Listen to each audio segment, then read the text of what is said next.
Hi guys, this is Brad Lincoln from Pathway to Oz, and today I'm just going to go through some of the most recent updates for student visas in the upcoming season of 2025.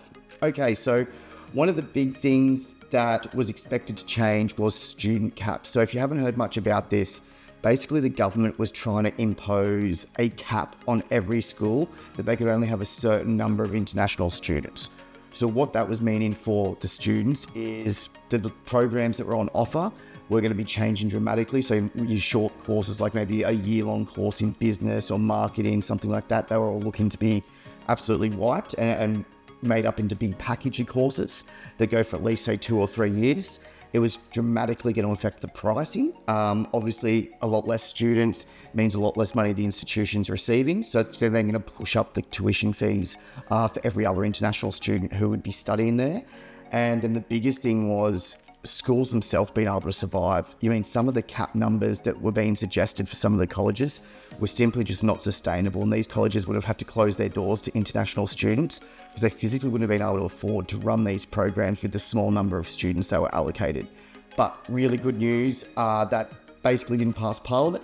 So there will be no caps on international students on 2025. So it's a really good time that if you're thinking about exploring your options to study or you're a bit nervous about what was going to happen, worry no further. There's no caps and the doors are well and truly open for international students to study in Australia.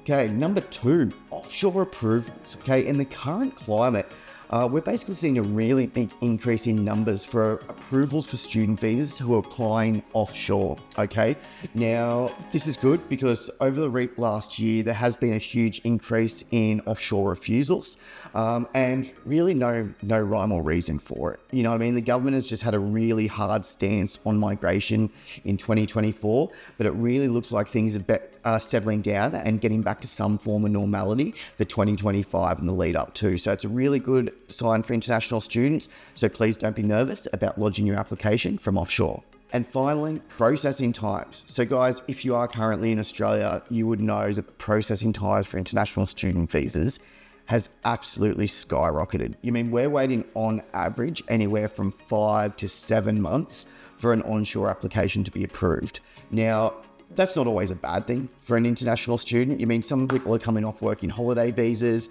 They're issued with a bridging visa, so they actually keep their full working rights for that whole period while waiting for their student visa to process. However, I totally understand it is a bit annoying because they are in this sort of no man's land where you're just in limbo. Like, is my student visa going to get approved? I've heard people who have had their visa refused. What can I do if it doesn't? All these things constantly going through your head. You do just want to know what's going to happen with your visa, but approval rates are good, and processing times onshore are just long. That's just nothing you can do about it at the moment, unfortunately.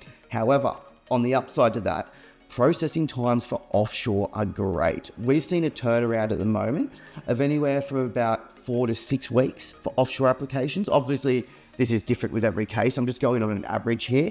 But yeah, the processing times offshore are really, really good, really quick. So if you are looking for a January, February intake, now is still the time to apply, get things happening, because there's still a very good chance you can get out for that semester 1 intake in 2025. But guys, that's it. Just a quick update to let you know what's happening in the lead up to 2025. And if you are thinking about studying in Australia, please never hesitate to contact the team at Pathway to Oz. Thanks.